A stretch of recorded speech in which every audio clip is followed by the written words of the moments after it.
Stuart, Happy New Year. Happy New Year. I thought we'd start the year by talking about a topic that I thought would get more urgency last year, but not really.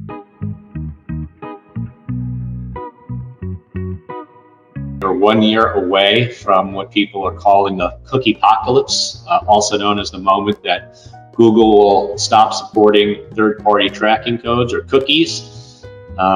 There's been surprisingly little talk about this at the end of last year, I guess in the spirit of procrastination, but now we're starting to see some announcements. Comscore made an announcement this morning about their cookie-free audience product, and I think we're going to start to see more and more announcements as advertisers realize that the way that they've been measuring and delivering their digital media for the last 15 years is coming to an end.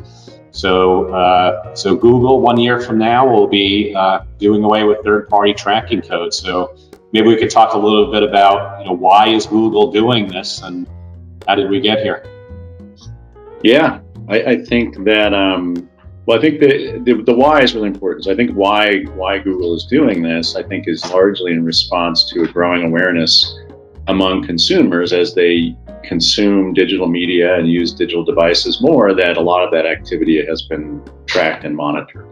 And they didn't necessarily know that. And I think that awareness has resulted in a growing movement. And you've seen that within legislation. Obviously, we have things in Europe and here in the United States and California where certainly consumer pressure has moved legislators to try to protect privacy more and more. And I think you also have that growing in terms of technology, that technology providers, in particular Apple, have realized that there's a growing demand and one that can be met for increased privacy.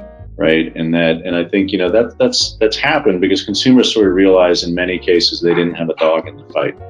So a lot of their information was being bartered and sold, and they weren't really benefiting from it in any real material way, or at least not in a way that was discernible to them.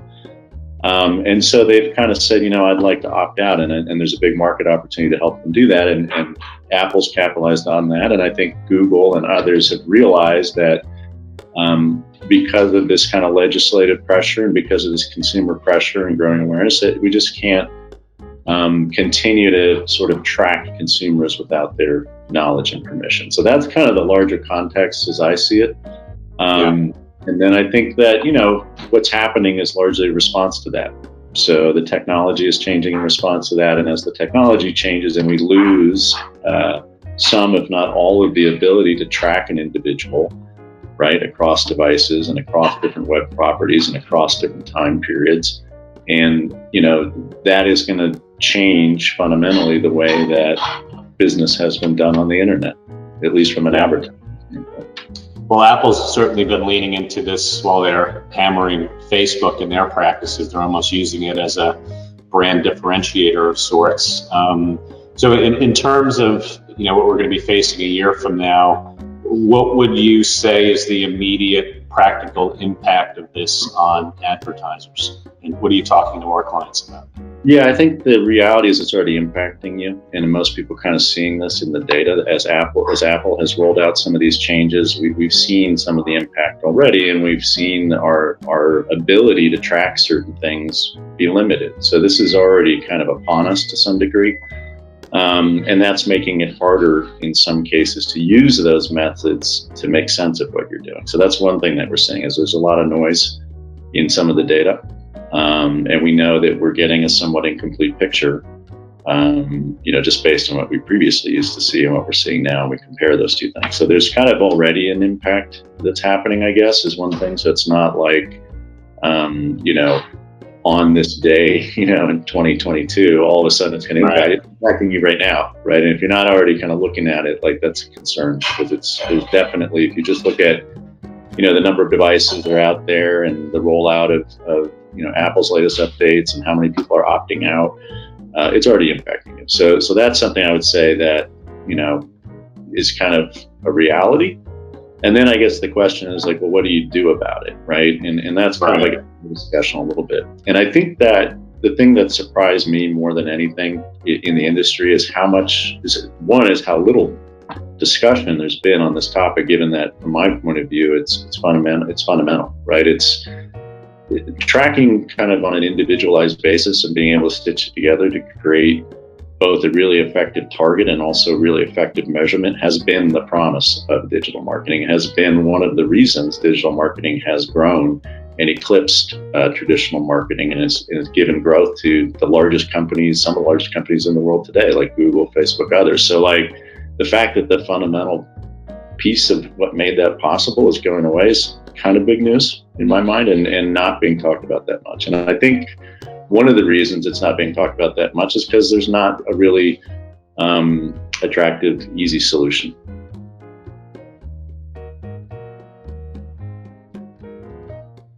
One of the things we talk about is kind of this end of granularity, which kind of, based on what you're saying, kind of begs the question: was the cookie really that great to begin with? Was it working as intended or promised? Yeah, and I think that this is a good time to kind of reflect on that, right? Like, as we try to protect all that is sacred in the form of the cookie, and you hear a lot of discussion about, industry cookies or universal cookies or some kind of identifier that everybody, even these competing entities, are all going to agree to break bread and use, which I don't believe. It does kind of beg the question of like, well, was it ever that great to begin with? Right? Like, did it ever really deliver on everything it was intended to deliver on? And the fact of the matter is that we know the answer, and the answer is no, right? That there have been well-documented problems with cookies for a very long time, whether that's cookie deletion, cookie blocking, multiple cookies per individual, multiple individuals per cookie. So there's a lot of noise in the cookie. We've seen studies, and I think those are out there, where up to 60% of these cookies are getting churned on a regular basis. So again, there's this kind of idealistic view, which is we had this kind of universally available, universally accurate identifier for every consumer, and now that's going away, and what are we going to do? And then there's this kind of more sober view, which is like, it was directional measurement all along, and it never should have been interpreted as 100% accurate. Anybody who's done cookie deduping or cookie true up or purchase order number true ups of e-commerce stuff knows that. So it's kind of like part of it just is recognizing that, directionally accurate information and predictive information can be very useful in improving your decision making. It's this idea of 100% certainty is one that I think sometimes people get hung up on. Yeah, and I think we're starting to see in the industry, we're starting to dust off the term cohorts as kind of a fallback or a focus area. It's kind of, what's old is new again, back to segmentation, and this idea of, the segment of one has been kind of a myth. And, the focus on, just think of how much ad tech investment has been spent on trying to get to this segment of one, this idea of mass customization, and that perhaps was just not really achievable. Yeah. And I think that's partially true, right? This idea of one-to-one marketing is a little bit of an overpromise, and a question of like, is it really necessary? It's hard to do, right? It requires, like, if you're going to write individual copy for every single person, like, that's a lot of work, and the question is the work to lift. And so, maybe there's just really 10 groups of people that matter, right? So that kind of thinking is not, necessarily new, but it's somewhat proven. And I think at the end of the day, when you kind of do go back to this sort of granularity, like, I think, like, to some degrees, you're kind of losing sight of the thread by trying to go down this rat hole of trying to understand every interaction. And really what you really need to understand is what happens in the aggregate. Do you need this individual, these individualized signals in order to optimize campaigns and stuff? Sure. And I think you're gonna get those. But even those, let's be honest, right? Like, let's go back to what's happening outside of the cookie and look at what's happening in platforms like Google and Facebook that absorb most of the spend in digital media. And where they're going is also to a place of less granularity, right? Google's taken away a lot of information that we used to have in terms of being able to see on a very granular basis which keyword we were targeting or was being clicked on. And now it's becoming much more, kind of, to use your terminology, like cohorts. Like, it's more important, like, maybe who's searching versus what keyword exactly they're searching for, right? So, and I think this is kind of like the where we're going, is that there's lots of data available about these actions maybe that can be crunched in such a way as to give us some generalities that are pretty predictive. Right. I mean, ultimately, we're still trying to get toward relevancy and then trying to understand to a degree how well this is working. Control and expose has certainly been around since man crawled out of the slime from a marketing standpoint. And I guess the question is, can we still deliver effective relevancy without the cookie? And I think we can. What is BCM advising clients to do in the face of all of this?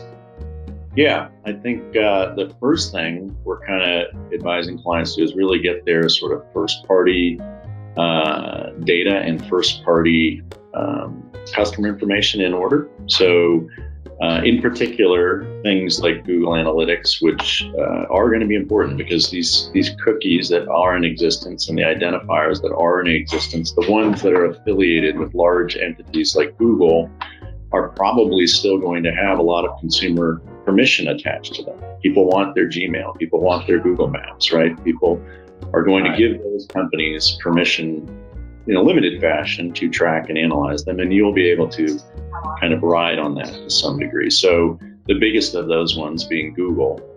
What we're advising clients is if you are using Google Analytics, that you should be really working to make sure that it is deployed correctly, which is something that we find is often not the case, and that the KPIs and things that are being collected are actually real. And it's a good time to go through that process of kind of doing like a Google Analytics or an analytics audit to make sure that like, I'm tracking everything, that those measurements are accurate, that I'm getting a full view as much as possible of all the data that I will be able to collect through a system like Google, which is probably going to be here, post 2022 versus maybe other third-party systems that you might be using that may not be able to track. So that's kind of the first thing. And then I think the second thing would be on their customer data. We do know that in this world, it's an opt-in world, not an opt-out world. So companies really need to be thinking about a customer database of some kind. And that's a big undertaking for companies that don't traditionally market direct to consumer. And so I would kind of say that everybody is going to be a direct to consumer marketer one way or another. And you need to start thinking about that. So, whether you're emailing people or sending them SMSs or anything like that, is not necessarily going to be the case, but what you are going to need is similar permissions, right? And an ability to manage those permissions and in order to communicate to them more effectively through channels like Facebook or Instagram or Google. And the other thing is that information about those consumers is valuable. So when you start to collect that in aggregate and you can build, like you were saying, you can do analysis of different groupings or cohorts of people within it helps to be able to take that information to these platforms and kind of guide them on, these are the people that I'm looking for. These are the types of people that I need to seek more of. We find a lot of companies don't have that. So data may be in disparate places, or they might be a company like a consumer packaged goods company that hasn't traditionally collected and hasn't had a direct relationship with consumers. And that's something that they need to start thinking about in terms of like, what are programs that a soup company might have with consumers, whereby consumers would, opt in or give them information. So those are things that we're kind of, I think 2021 for us and a lot of our clients is going to be a little bit of a year of housekeeping, getting that analytics data in order, getting your first party data assets in order. And then I think that the next thing would be start to looking at some of the measurement solutions that might be less dependent on the cookie. And those are things that are more like things that are more akin to what you might consider like a media mix or a marketing mix model type solution, but a little bit in that, I think those types of things will be much more always on. And combining those types of solutions, which are, looking at what's happening in near real time and kind of making predictive analyses of that, we think that's going to be really important to kind of help understand at a high level what's happening, right? Because you're going to get into a period where you have very little visibility beyond the immediate click of any of the impact of your spend. And so you really need to get to a place where you at least have a better understanding of like, hey, when I increase my video spend on YouTube, are my sales going up as a result? because you're not going to have all that cookie data and view data, cookie data to be able to try to build some kind of association.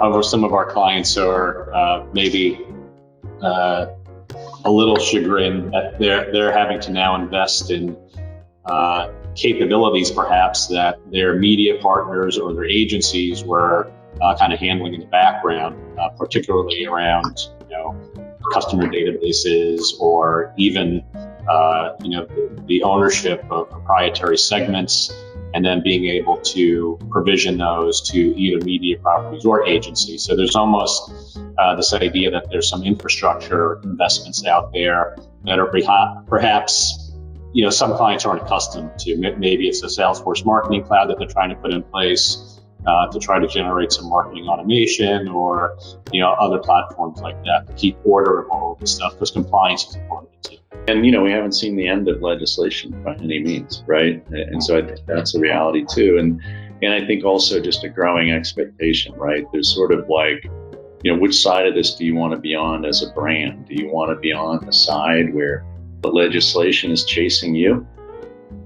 Or, do you want to be on the side where you're sort of ahead of the legislation, frankly?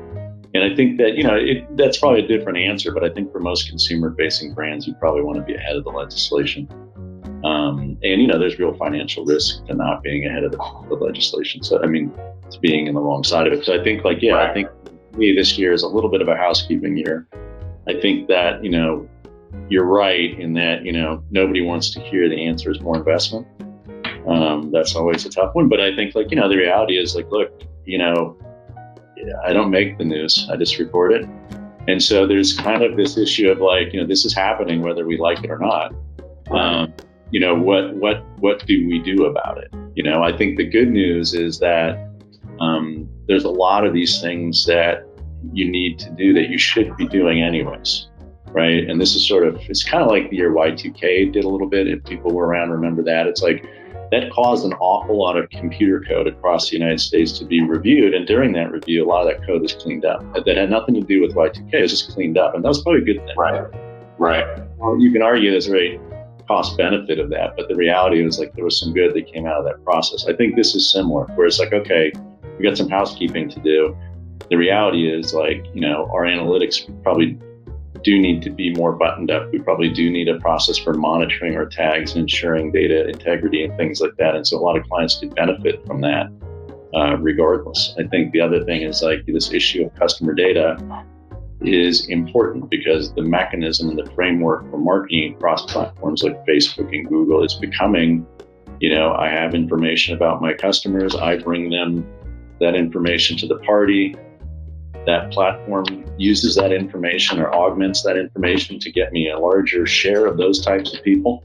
And so if I'm not bringing a robust set of data about who my best customers are, and then I'm limited in what those platforms can do to help me find those people. So that's kind of part of it too. And again, a lot of people, to your point, this stuff is in different places. It might not, So bringing that together is something that's not just good for the cookie thing. It's kind of forcing it. It's going to be really important, but it's something that I think is a lot of times been put off, and now we have a reason that we sort of have to.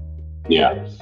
So I guess I agree. In summary, the age of granularity is over to a degree with the exit of the cookie. However, maybe we never really had granularity to begin with. So it's not that we're losing too much. This is kind of like the nostalgia, the rose-colored glasses of nostalgia, right? Whereas look back fondly and say, times are so great. And it's were they? Were the 80s really that great? Right. We kind of look fondly back at the cookie and all the things we could do, but if we're really being honest, a lot of those things were not really working. I think MTA might be the poster child for that, in the sense that, that ultimate promise that every interaction somebody ever had with your brand was going to be recorded via this little piece of technology, stitch that all together into some kind of greater meaning. And the reality of that was, in most cases, it wasn't really that helpful, or it was it was kind of reflective, not really telling you how to act on it. So I think like that's something that, trying to follow that thread, sometimes I think maybe people lost sight of the larger picture. Like to your point, like do is create relevant communications that consumers embrace, so they'll be aware of our products and services and buy them, right? That's ultimately the goal. And I think, getting hung up on how many clicks or views or shares may not be that. And I think clients are going to have to come to grips with wrestling with their data integrity, getting their own proprietary insights and first-party data and segmentation in place. And I think these are all things that marketers have been perhaps putting off for some time now. So I think all in all, there's definitely some opportunity out there, even though the cookie is kind of sunsetting. And I'm sure we'll be talking more about this throughout the year. So thanks for your comments, Stuart. Also, just to the audience out there, you can find a transcript of this video on our blog at bbclarkmeyler.com/blog. And of course, please subscribe to our channel on YouTube or on our blog. Thanks, Stuart. I'll be talking to you soon, and be good. All right, take care.